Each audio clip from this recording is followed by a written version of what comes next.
Gloria a Dios. Quiero compartirles un mensaje que se llama Responsabilidades del Hijo de Dios bajo la gracia. Responsabilidades del Hijo de Dios bajo la gracia. Y estamos estudiando con un grupo de hermanos el libro de Hebreos. En verdad que estamos terminando prácticamente el libro. Un tremendo libro, no solamente en la Biblia, sino también en el libro de texto que estamos usando, de muchísima bendición. Y en cada lección que compartimos, hermanos, es un desafío, es un reto, es una confrontación a nuestra vida como hijos de Dios. Quiero hacerles solamente un breve pantallazo histórico, una reseña histórica de lo que ese libro tenía como propósito. El libro de Hebreos fue escrito a los cristianos de segunda generación. Ya no eran testigos oculares de lo que había ocurrido durante el ministerio de Jesús. El libro de los Hebreos estaba escrito por un autor que la Biblia no nos aclara. Algunos dicen que es el apóstol Pablo, otros dicen que no. Pero fue alguien que fue testigo ocular de los milagros del ministerio de Jesús. Y estaba animando a esos cristianos nuevos que estaban saliendo de la religiosidad judía y convirtiéndose al camino, como dice la Biblia. Pero ¿qué ocurría con esos primeros cristianos que no vieron el milagro de Jesús? Empezaron a sufrir persecuciones, apresamientos, despojos de sus posesiones de parte de los judíos. Entonces muchos de ellos querían volverse atrás, muchos de ellos querían retroceder en su fe. ¿Por qué? Porque se sentían amenazados, acorralados, se sentían realmente hostigados por los propios judíos. Entonces el autor, el escritor del libro de la carta a los Hebreos ponía de resalte el tema de que si volvemos atrás no vamos a agradar al corazón de Dios, porque no somos de los que retrocedemos para perdición, sino que avanzamos para la preservación de la vida eterna. Y el libro de Hebreos enfatiza más que ninguno de las otras cartas la posibilidad de perder la salvación y caer de la gracia de Dios. Y tenemos que tener muy en cuenta eso, porque hay muchas corrientes, muchas doctrinas, y hoy especialmente que el neocalvinismo está avanzando fuertemente. Hacer lo que querés, total ya sos salvo, y eso no es cierto. Cuando empezamos a estudiar específicamente el libro de Hebreos y con los hermanos que están aquí y estamos compartiendo este estudio, muchas veces nos hemos sorprendido cómo tan fervientemente esta carta enfatiza de la posibilidad de deslizarnos, desviarnos, extraviarnos de la fe. Pero para mí, algo muy interesante que compartimos hace unas semanas atrás es la posibilidad también de perder la gracia de Dios. En Efesios capítulo 2, versículos 8 y 9 dice que por gracia somos salvos, y esto no de nosotros, sino es un don de Dios. Porque no somos salvos por obra, somos salvos por fe.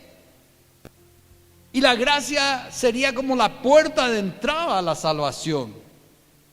Pero después tenemos que permanecer en la gracia. Y dice la palabra de Dios en Hebreos capítulo 12, versículos 14 al 17, vamos a tener ahí arriba. Versículo 14, seguid la paz con todos y la santidad, sin la cual nadie verá al Señor. Mirad bien, no sea que alguno deje de alcanzar la gracia de Dios, que brotando alguna raíz de amargura os estorbe y por ella muchos sean contaminados. Versículo 16, no sea que haya algún fornicario o profano como Esaú, que por una sola comida vendió su primogenitura, porque ya sabéis que aún después deseando heredar la bendición, fue desechado y no hubo oportunidad para el arrepentimiento, aunque la procuró con lágrimas. Padre, una vez más, en el nombre de Jesús, tu Hijo, me acerco confiadamente a tu trono de gracia y te ruego, Señor, que la unción, que la gracia y el favor tuyo repose sobre este lugar, repose sobre mi vida y la vida de los que están aquí presentes y los que están viendo a través del Facebook. Señor, ruego una vez más, Señor, que esta palabra caiga en tierra fértil y en esa tierra fértil produzca fruto a 100 por 1, Señor. Gracias te doy, Señor, por este privilegio que tenemos de compartir, de predicar tu palabra. En tu nombre, Jesús. Amén y amén. Les cuento la historia de Esaú que aquí menciona, y muchos de ustedes tal vez la conozcan perfectamente. Jacob y Esaú eran hermanos gemelos que estaban en el vientre de su madre Rebeca, y ahí en el vientre dice que ellos ya se peleaban. Salió Esaú primero, por lo tanto era el primogénito, luego salió Jacob. Jacob era el preferido de la mamá, Esaú el preferido del papá, porque Jacob era de la casa, le acompañaba a la mamá en sus quehaceres domésticos. Pero Esaú era del campo, salía a cazar, salía a sembrar y todo ese tipo de cosas. Entonces nunca estaba en la casa, pero era el preferido del papá Isaac. Un día dice que volviendo él a la casa, al acercarse a la cocina, huele un delicioso aroma a un guisado de lentejas. ¿Quién estaba cocinando? Jacob, su hermano. Y le dice: dame un plato de tu exquisito guiso. Y él le dijo: te voy a dar, pero ¿sabes qué? Me vas a dar tu primogenitura. No quiere salir esa palabra. Me vas a dar tu primogenitura. Y como Esaú era la representación del hombre carnal, de aquel hombre que no le interesa el futuro, de aquel hombre que no valora las cosas que Dios le dio, él dijo: ¿qué importa? Total, ahora quiero llenar mi panza, así que traiga el plato que voy a devorar y lleva la primogenitura, como a vos se te antoje. ¿Y qué pasó acá? Y dice la Biblia que Esaú era profano, era fornicario, y que por una sola comida vendió el privilegio de ser el hermano mayor. Después quiso rescatar, dice, pero ya no hubo caso. ¿Por qué? Porque el padre ya había entregado toda la bendición a su hijo Jacob, que también era un tramposo, no era nada santo en ese momento. Pero dice que Esaú con lágrimas quiso recuperar esa primogenitura, que ya no hubo posibilidad. Algunas decisiones, mis queridos hermanos y amigos, traen resultados que no podemos cambiar nunca más, como Esaú. Un joven que pierde su pureza, una joven que entrega su virginidad, ya nadie va a poder devolvérsela. Dios le puede perdonar y le perdona, pero los hechos van a permanecer igual. Dios no va a retrasar su reloj por vos ni por mí. ¿Se entiende eso? Dios no va a decir: no, voy a volver atrás para que... Bueno, no. Muchas veces, mis queridos hermanos, tomamos decisiones y no medimos las consecuencias. Y cuando llegan esas consecuencias, nos arrepentimos, le lloramos a Dios, Dios nos perdona, pero las consecuencias tenemos que pagarlas aquí en la tierra, como pasó con Esaú. Una leyenda judía dice que los hermanos gemelos Jacob y Esaú hablaron dentro del vientre. Y dice que dijeron: allá afuera hay dos mundos. Un mundo que es en el cual vivimos, lo sensual, lo sensitivo, lo carnal. Y hay otro mundo que está por venir. Imagínense, es fábula, es historia, pero es realidad. Hay un mundo que está por venir. Entonces dice que Esaú, como era profano y fornicario, en una versión de la Biblia, en la versión TLA, traducción lenguaje actual, dice Esaú era dedicado a la prostitución, o andaba con prostitutas. Entonces dice que Esaú dijo: yo elijo el mundo actual, y Jacob dijo: yo voy a esperar el mundo venidero. Yo quiero vivir en el mundo venidero. Lógicamente no le tenían a Jesús en aquel tiempo. Lógicamente Jesús aún no había venido. Hoy vos y yo estamos delante de esta decisión tan importante que todo hijo de Dios debe tomar en esta vida consciente. Porque mucha gente cree que después de muerto, haciendo un culto, una misa, construyendo un templo, un nicho a nombre del que murió, se le puede empujar a esa persona al mundo venidero, como dice aquí la historia. Pero una vez muerto, dice el libro de Hebreos, que existe un solo juicio, existe la muerte y después de esto el juicio. Entonces aquí tenemos que decidir. Como esta historia que nos cuenta que Esaú y Jacob discutieron del tema en el vientre de su madre. Entonces, los maestros judíos veían a Esaú como sensual y carnal. Para Esaú los placeres del presente significaba todo. El futuro no significaba nada para él. Asimismo, los lectores de las cartas a los hebreos, como le estaba explicando, pensaban demasiado en el presente. La vida era dura para ellos. Perdían sus posesiones, sus amigos, sus familias. Cambiaban el respeto por el insulto, la comodidad por la prisión. Y esos creyentes de segunda generación estaban cansados de la persecución. Se querían volver atrás.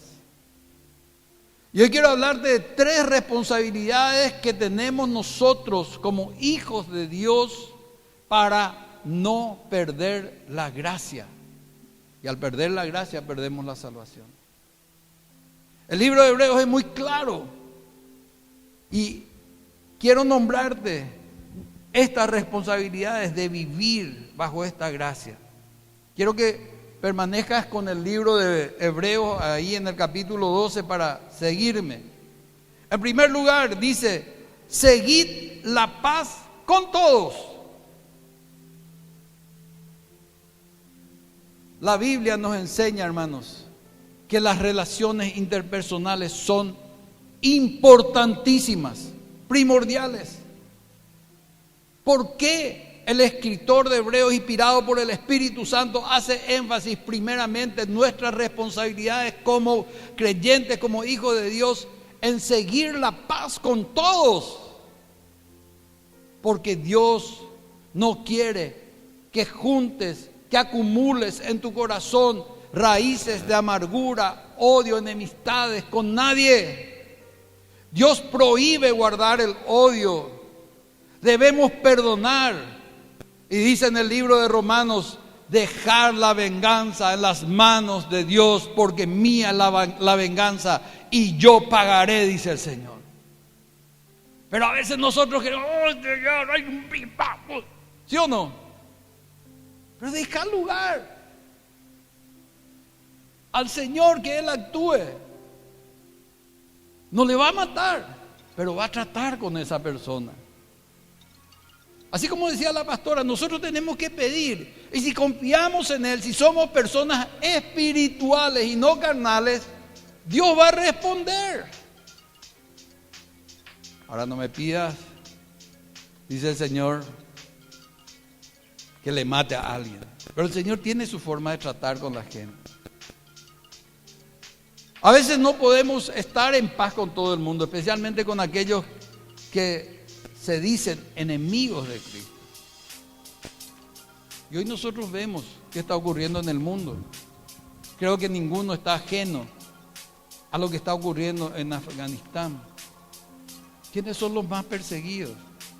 Aparte de las mujeres y las niñas, los cristianos.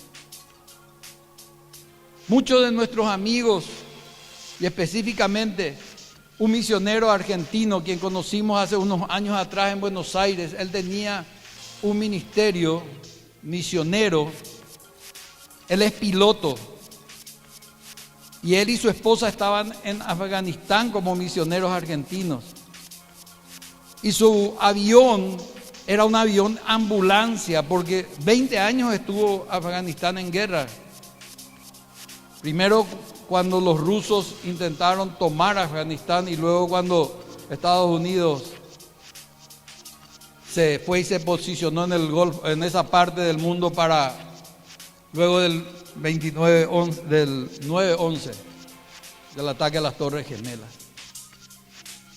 Y este hermano estaba ahí, y en estos días escuchamos el audio de él diciendo: salí de Afganistán con dolor y con tristeza, dejando muchos amigos que yo no sé si les voy a volver a ver. Entonces, aún así, Dios espera que vos y yo oremos por esos talibanes.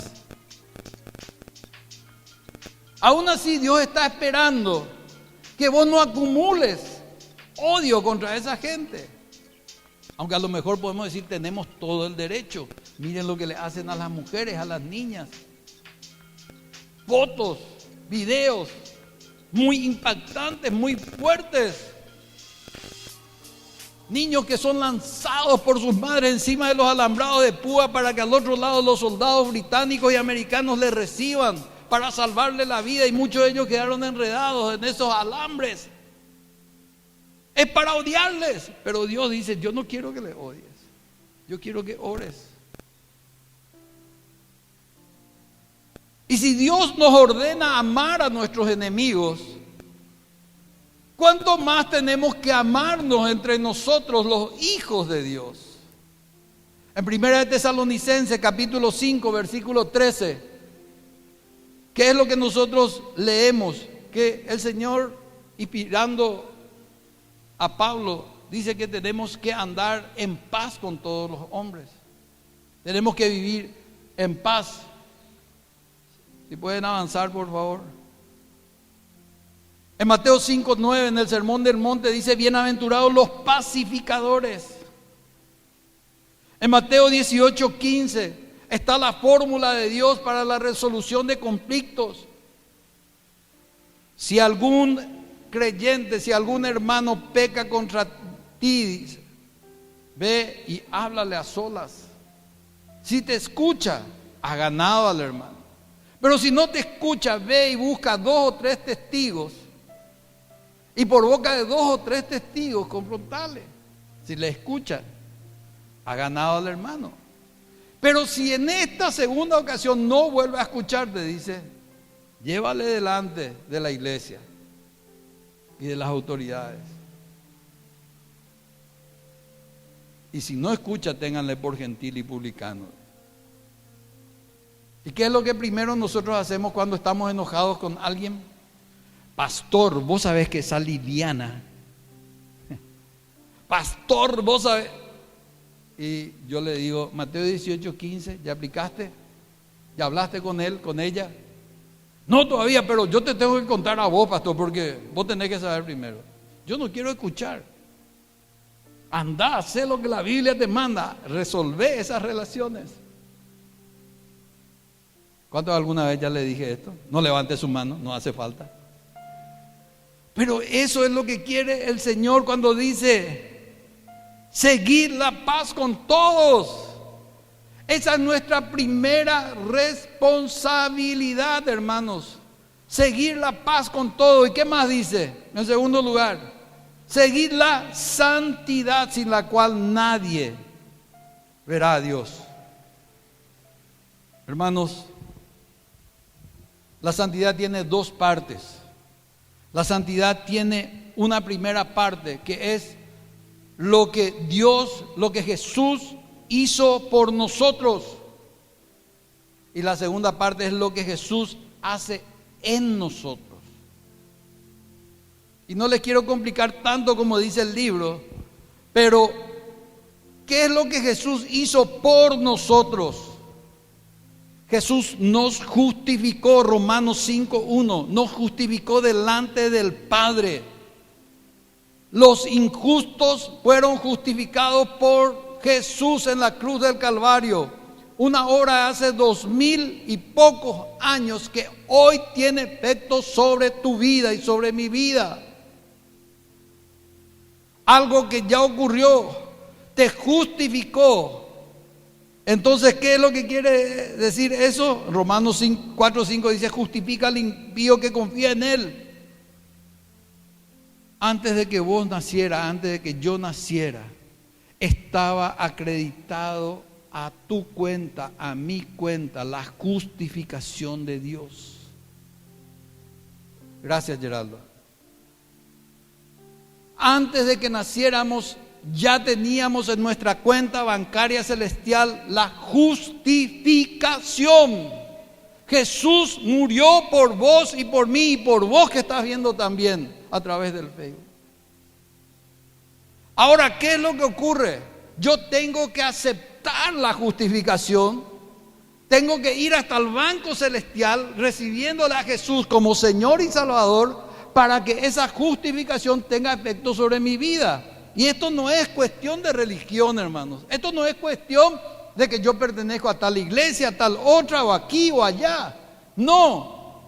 El Señor dice en su palabra: por cuanto Dios no quiere que ninguno perezca o se pierda, sino todos procedan ¿a qué? Al arrepentimiento. Entonces, lo primero que existe es la justificación. ¿Cuántos fueron justificados aquí? Justificados. Eso está acreditado a tu cuenta. Está acreditada a tu cuenta si estás viendo la tele y nunca le recibiste a Jesús en tu corazón. Eso está a tu cuenta. Entonces, la segunda parte de la santidad es lo que Jesús está haciendo en nosotros. Amén. ¿Cuántos sienten que Jesús está en su corazón y hace algo por ustedes? Y eso que Él hace en nosotros se llama regeneración. Lo primero, justificación. Lo segundo se llama regeneración. Estamos siendo regenerados diariamente. Lo otro fue algo que ocurrió hace 2000 años. ¿Se entiende? Hace 2000 años y te justificó. Ahora, lo que hoy está haciendo el Señor con tu vida y con mi vida todos los días es la regeneración. ¿Por qué? Porque aquello que se perdió en el huerto de Edén, que es la inocencia, el Señor la rescató en el Calvario. Amén. Que es la santidad. Pero para que vos y yo seamos santos, tenemos que ser justificados y permanentemente regenerados.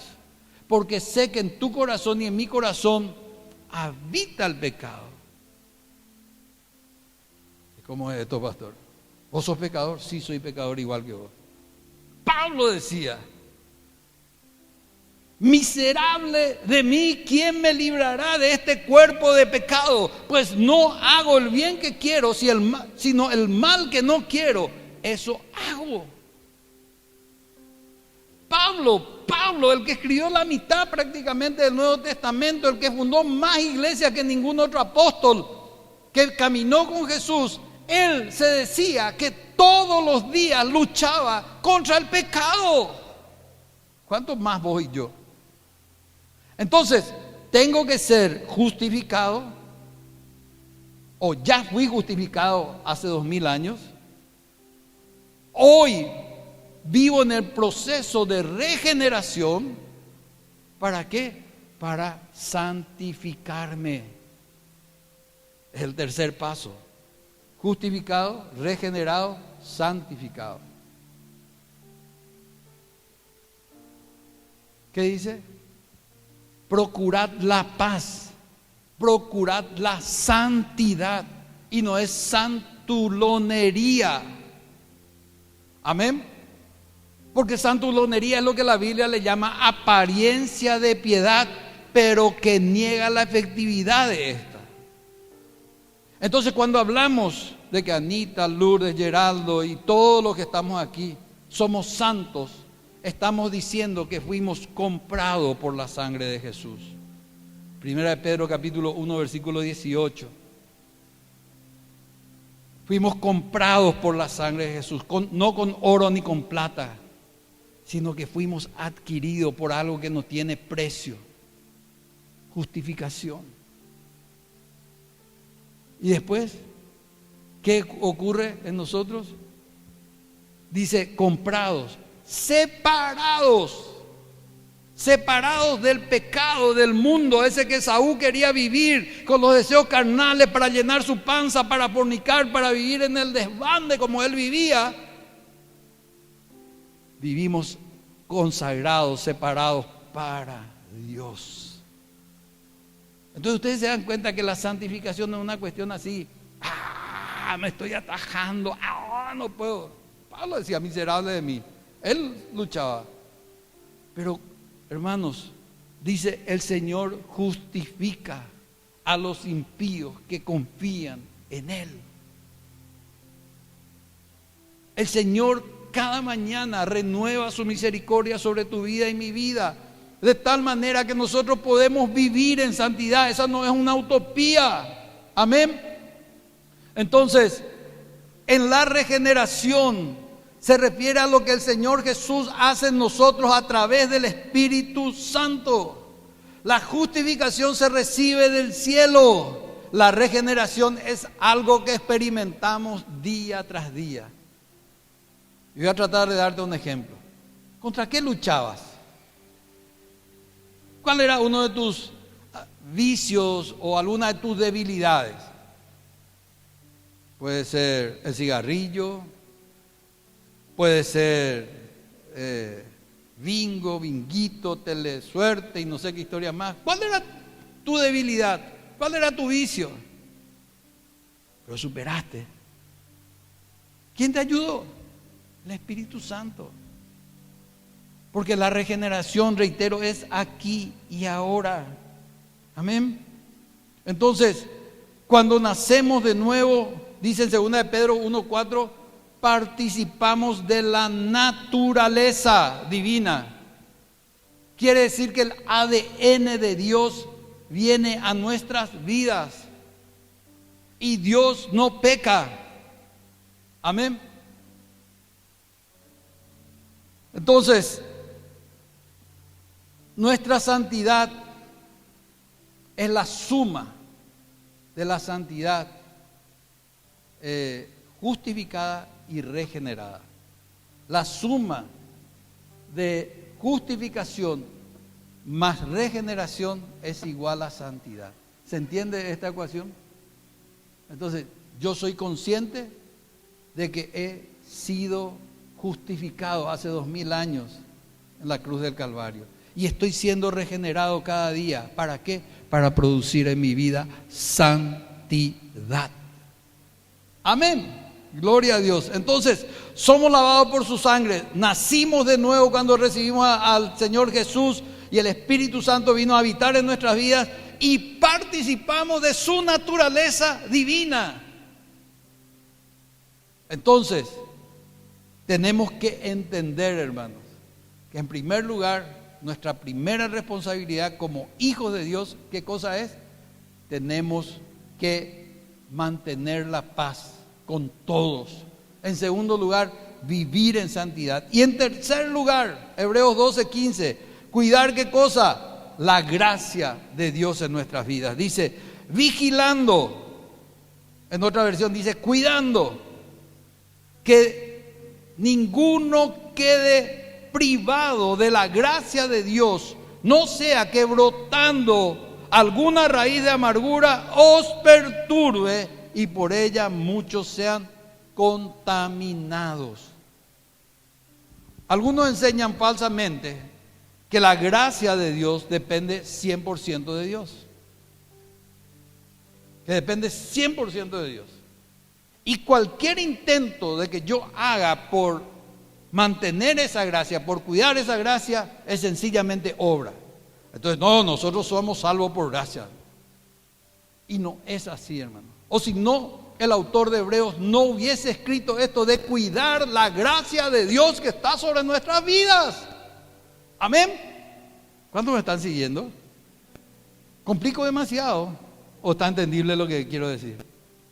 Entonces, si hay algo que hagamos por nosotros mismos, dicen estos falsos profetas, esto se trata de obra y no de gracia. Pero Hebreos 12:15 enseña que tenemos una parte en la gracia. Una parte es de Dios, pero una parte es nuestra también.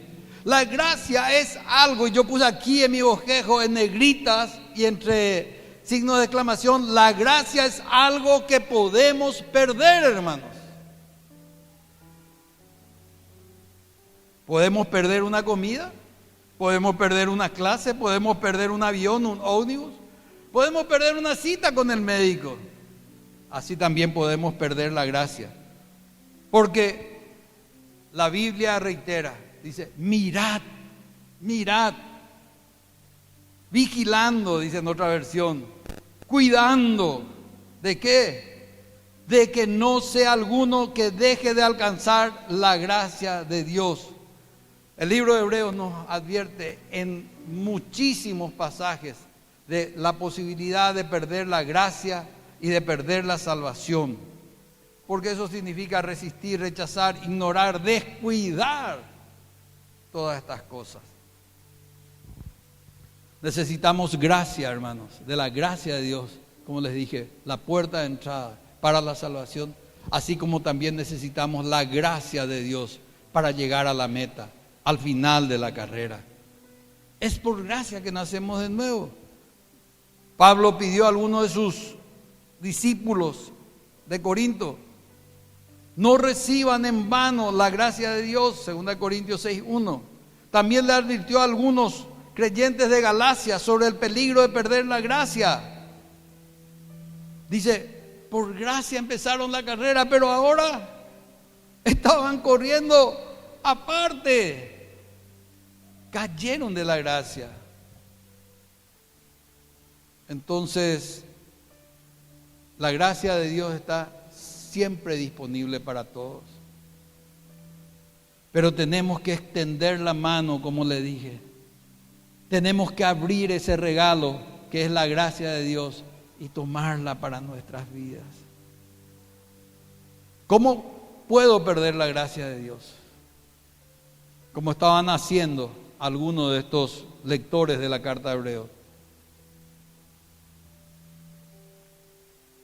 Empezaron a alejarse de Jesús, sumo sacerdote. Empezaron a practicar de vuelta aquellas cosas de la religión judía, a los sacrificios, a las cosas que no agradan a Dios.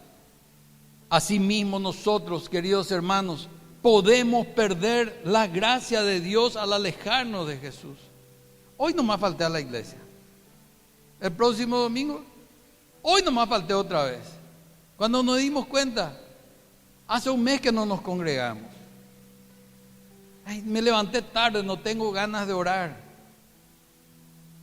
Entonces, ¿cuándo nosotros podemos perder la gracia de Dios? Cuando no oramos, cuando no asistimos a la casa del Señor, cuando no adoramos.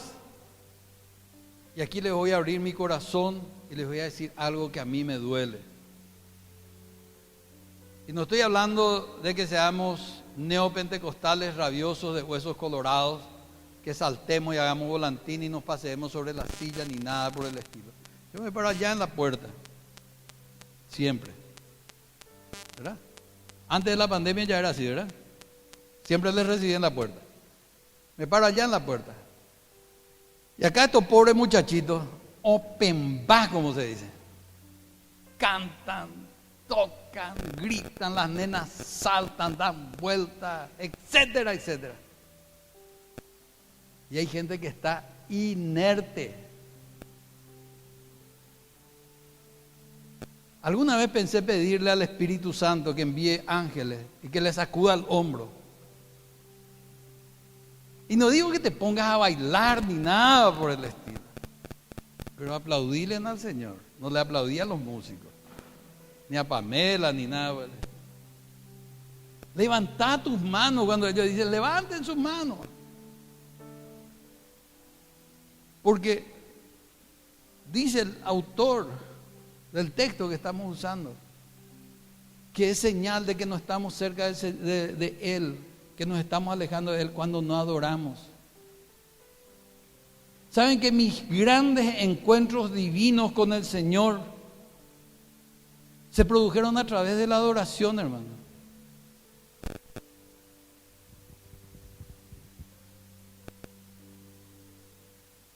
Es algo impresionante. No sé si ustedes experimentaron. ¿Cuántos quieren tener un encuentro o suelen tener encuentros divinos con Dios? Cuando así, porque vuela un pajarito, vos sentís la presencia del Señor. Porque sopló el viento, vos sentís la presencia del Señor. ¿Te pasó alguna vez? Años atrás nosotros fuimos varias veces a Bogotá, a la iglesia que se llama Centro Mundial del Avivamiento. Y es un lugar donde se siente la presencia de Dios. Yo no digo que acá no se sienta. El pastor que nos visitó la semana pasada, el pastor Jesús Casal, dijo, ¿cómo se siente la presencia de Dios en este lugar? Yo creo que sí se siente. Pero, sinceramente les digo, fue en ese lugar un templo para 20,000 personas y había 20,000 almas en ese lugar. Ni un alfiler cabía ya en ese lugar. Y hasta en el anuncio que daba el pastor, se sentía la unción, el oleaje del Espíritu Santo.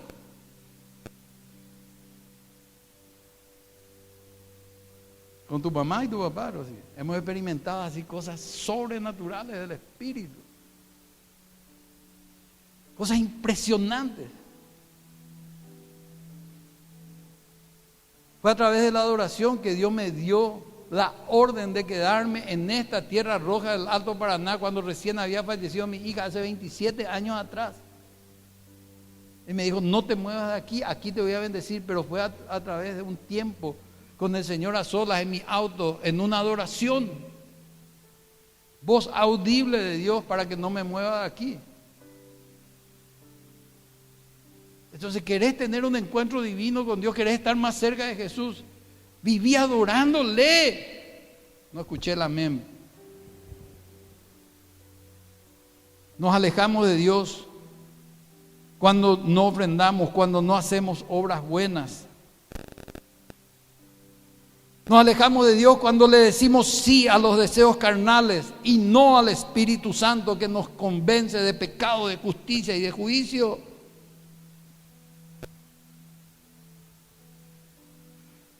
Dios tiene a tu disposición y mi disposición toda su gracia, pero debemos buscarla, debemos pedirla y debemos usarla. Y pastor, tengo que irme a todas partes y ahí levantar mis manos y adorar y todo ese tipo. No. En lo secreto, dice el Señor, con tu puerta cerrada, y cuando salgas afuera, Él te va a recompensar en público. Se acabó la vacuna, no hay más. Pero ¿quién tiene el número tanto? Yo tengo. Para usted hay una vacuna. Eso es gracia de Dios, hermano. La última camisa, talle no sé qué cuánto, esa es la que necesitas para un evento especial. Te vas y dices, la última que tenemos, Señor. Si ahora lleva, va a ser la última. Te estoy dando ejemplos prácticos de la gracia de Dios. Aquella señora de la última de la cola, que pase aquí adelante, le vamos a atender. Eso es gracia de Dios. No está el doctor. No te va a poder, acaba de llegar. Eso es gracia de Dios. A vos nomás te va a atender. ¿Verdad que sí? ¿Alguien vive en esa gracia de Dios todos los días? ¿Alguien conoce eso de que el Señor te bendice con su gracia? Pero esa gracia la podés perder. ¿Por qué? Porque brota en tu corazón una raíz de amargura y empezás y te enojas con esta y te enojas con esta y te enojas allá y no voy a pisar y no me voy a ir y que esto, que aquello. Y tu corazón, ¿cómo está? Lleno de amargura, falta de perdón, rencor. Y todo el día andás con cara de haber chupado un limón amargo. Y la gracia de Dios con el Espíritu Santo voló, se fue. ¡Qué justificación! ¡Qué regeneración! ¡Qué santidad! ¡Oh, hermanos! ¿Por qué? Porque de la gracia te caíste, de Cristo te desprendiste, porque Él dice, primera responsabilidad, andad en paz con todos los hombres, buscad la santidad y no pierdas las gracias de Dios. Amén. No son cosas difíciles, hermano. No son cosas raras.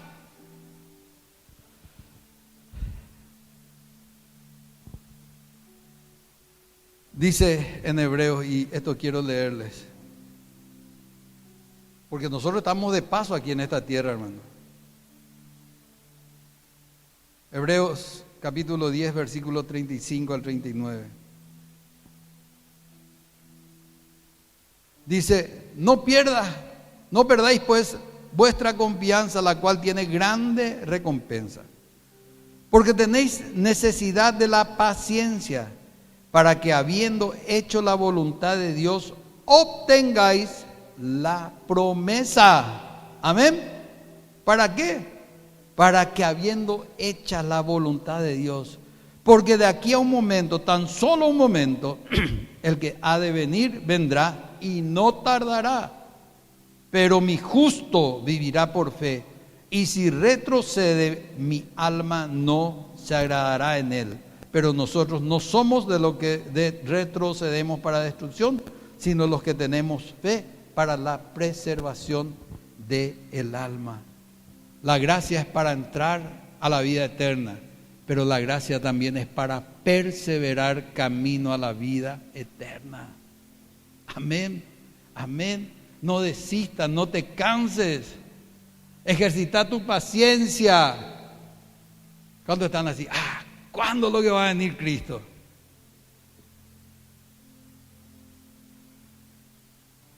Una raíz de amargura puede hacer que una persona y los que están a su alrededor, porque dice, contamines a otros, hace que se pierda la gracia de Dios.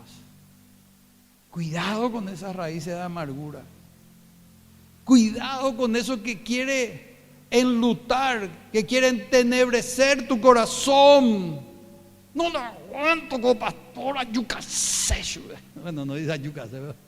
No le aguanto. Aguantale.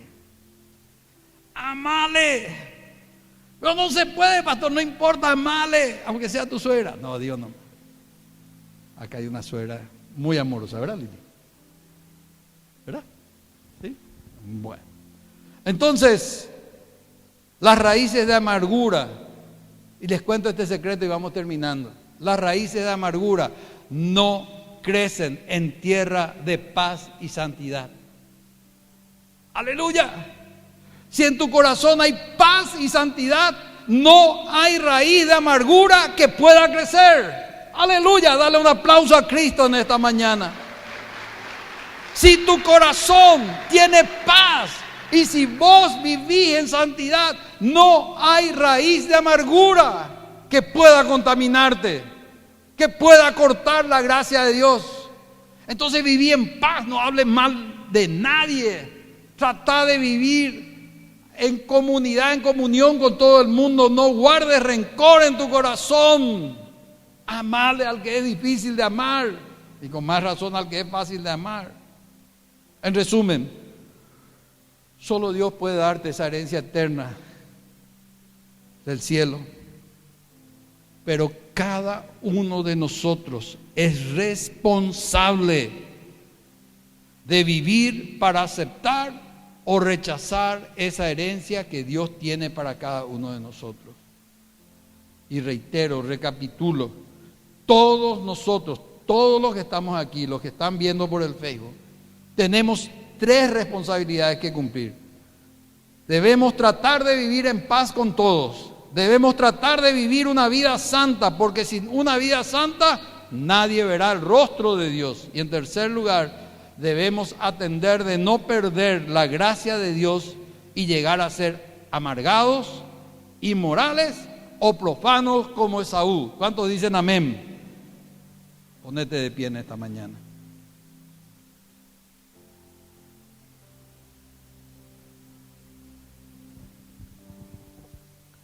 La vida de un hijo de Dios, hermanos, es una vida desafiante.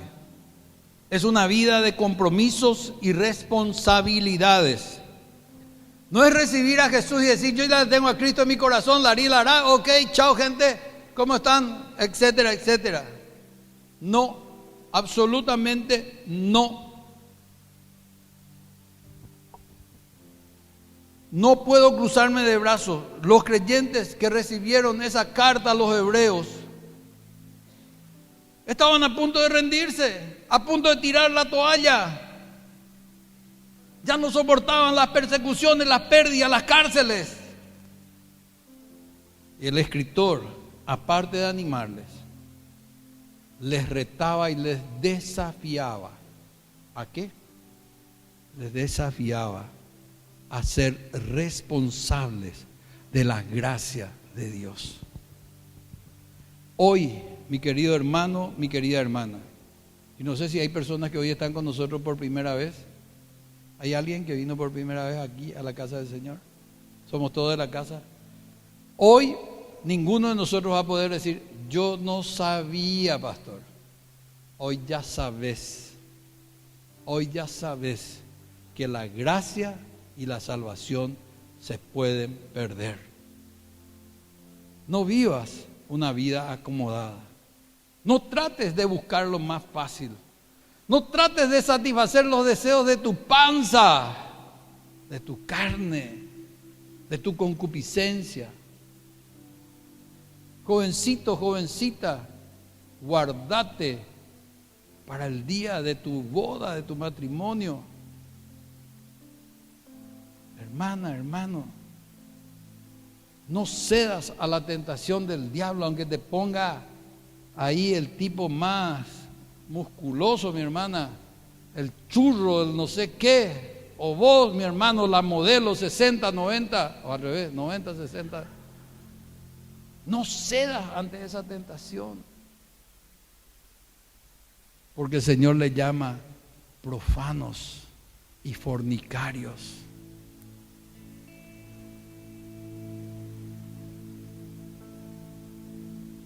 Y les cuento algo, creo que reiterando lo que el pastor predicó la semana pasada, solamente para terminar.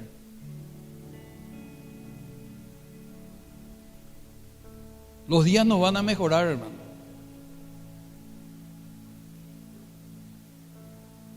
Ahora fue el COVID, nos encerraron por 1 año y medio. Después fueron los camioneros. Ahora los incendios. Allá ese. No hay buenas noticias en el mundo. Afganistán y todo el terror que está ocurriendo en ese lugar. Si vos estás esperando que las cosas cambien para ahí decir, ahora Señor yo te voy a servir. La Biblia dice, la maldad del mundo irá en aumento. Así que, si estás buscando eso, lo siento, tengo que decepcionarte. Las cosas van a ir empeorando. Pero ¿para quiénes? Para quienes no saben a dónde se van a ir. Para quienes no tengan a Cristo en su corazón. Para aquellos que no busquen la gracia y la santidad de Dios.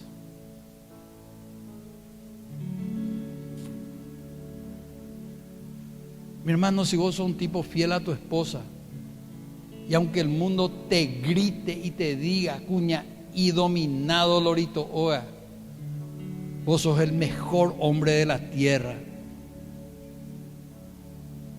Mi hermana, si vos le cuidás, le atendés a tu familia, a tu esposo, si vos sos excelente en tu lugar de trabajo, sos la mujer más feliz de la tierra. Porque el mundo pues te quiere impulsar a hacer cosas malas. El entorno pues te quiere decir, si no haces eso no servís para nada luego. Y Satanás es muy creativo, escúchame bien, para ofrecerte los deleites de este mundo. Primera de Juan, capítulo 1, versículo 13. No amen al mundo ni las cosas del mundo, porque los deleites de este mundo y este mundo pasarán, dice.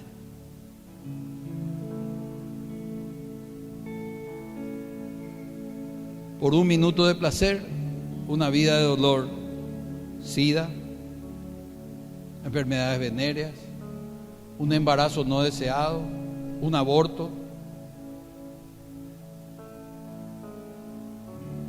Dios te va a perdonar si te arrepentís de verdad, pero las consecuencias van a seguir. Y después no sea como Esaú, que llorando te vas a querer reclamar la promesa de Dios.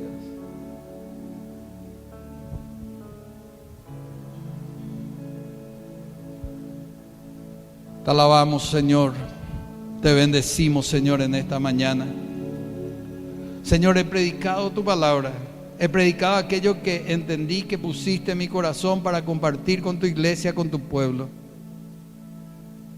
En esta mañana, Señor, yo te pido que esta semilla haya caído en tierra fértil, tierra que produzca 30, 60 y a 100 por uno, Señor. No en tierra pedregosa, no en espinos, sino ahí, Señor, esa tierra fértil, ese corazón hambriento y sediento de tu presencia, de tu palabra, Señor.